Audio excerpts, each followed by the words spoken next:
আলাইকুম রহমতুল্লাহ বারাকাতু। আজকে আমি আপনাদেরকে পরিচয় করে দিব আমার এক বড় ভাই নোয়াখালীর সাকিব খান। উনি আপনাদেরকে কিছু কথা বলবো।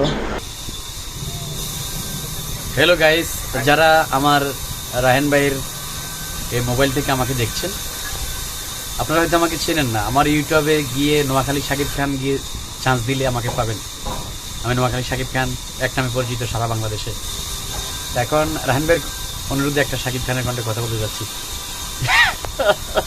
রাহেন ভাই, আসলে মনটা আজকে ভালো নাই। সোনাপুরে care restaurant and party centre এসেছি,